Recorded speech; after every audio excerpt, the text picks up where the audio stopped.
Nous vous le disions en titre, pour une première fois depuis son entrée au gouvernement en 2009, le ministre Issa Tiroma Bakary n'a pas appelé ses militants à soutenir le pouvoir RDPC à la prochaine élection présidentielle, comme il avait fait en 2011 et 2018.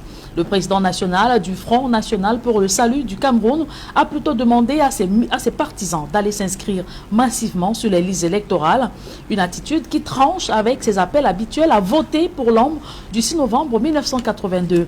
Ces récentes sorties au meeting de Garoua et Maroua ont poussé plus d'un observateur de la scène politique à s'interroger si Issa Tiroma Bakary a tourné le dos à Paul Biya dans la perspective du scrutin présidentiel de cette année. Eric Florent Ouattara, Pierre Lavert-Durand.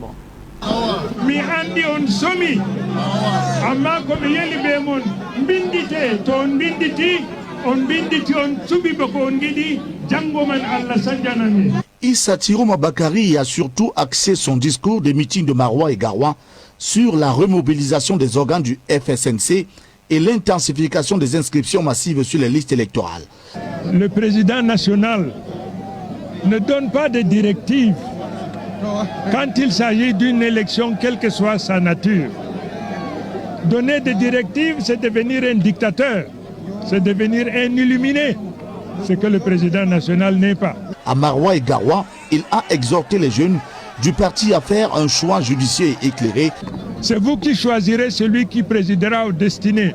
Mon rôle, c'est de capitaliser, c'est d'organiser, c'est de mobiliser les uns et les autres pour que le choix du peuple, le choix des militants soit traduit concrètement dans les faits. Depuis sa nomination au gouvernement en 2009, Issa Tiroma Bakary a toujours défendu avec ferveur le bilan du président Biya.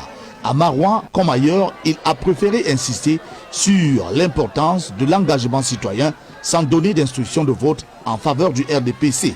Personne ne peut gouverner le Cameroun sans cocher la case septentrionale. Ça, c'est connu de tout le monde. Personne ne peut accéder au pouvoir s'il n'est pas élu, s'il n'est pas voté par ce qu'on appelle le septentrion.